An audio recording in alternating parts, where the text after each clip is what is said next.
भूवैज्ञानिकों ने कहा यूं ही नहीं दरकी नीति घाटी की चट्टानें। चमोली जिले की नीति घाटी में पिछले दिनों आई प्राकृतिक आपदा को लेकर Wadia institute of Himalayan geology के वैज्ञानिक लगातार शोध में जुटे हुए हैं।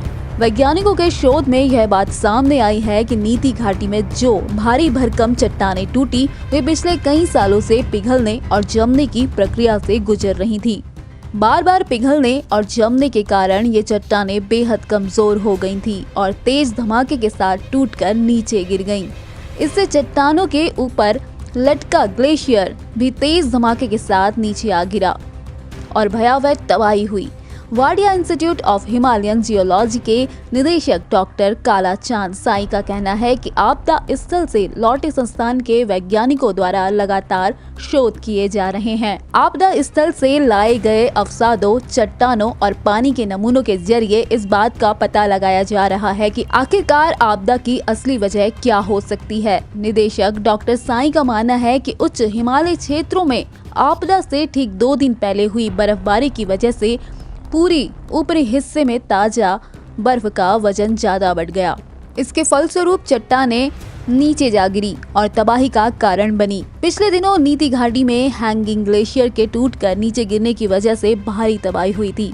इससे ऋषि गंगा और धौली गंगा नदी पर बने हाइड्रो पावर प्रोजेक्ट पूरी तरह से तबाह हो गए थे, जबकि 200 से अधिक लोग आपदा के बाद से लापता हो गए, जिसमें से 50 लोगों के शव बरामद किए जा चुके हैं। आपदा के बाद एनडीआरएफ, एसडीआरएफ, सेना, आईटीबीपी समेत केंद्र और राज्य सरकार की तमाम एजेंसियां लगातार आपदा राहत कार्यों में जुटी हुई हैं। देश में 9000 से अधिक छोटे बड़े ग्लेशियर हैं। उत्तराखंड में इनकी संख्या 900 से अधिक है। सैकड़ों झीलें भी ग्लेशियरों पर बनती और टूटती रहती हैं। यह प्राकृतिक प्रक्रिया है।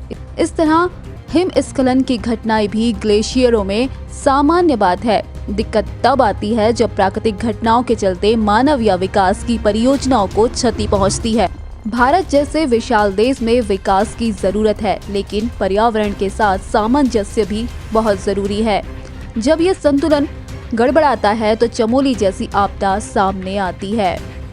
करीब 5600 मीटर की ऊंचाई पर रौथी पर्वत की चट्टान समेत हैंगिंग ग्लेशियर के टूटने और इससे ऋषि गंगा कैचमेंट और निचले क्षेत्रों में बरपी तबाही भविष्य के लिए भी खतरे की घंटी है। इससे पहले केदारनाथ आपदा भी चौराबाड़ी ग्लेशियर की देन रही है।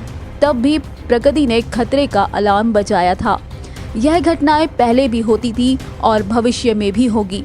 हैंगिंग ग्लेशियर के टूटने या ग्लेशियर झीलों को फटने से नहीं रोका जा सकता, मगर हम इन घटनाओं के लिए खुद को तैयार कर सकते हैं। अगर आपको हमारा यह वीडियो पसंद आया है तो इसे लाइक और शेयर जरूर करें। धन्यवाद।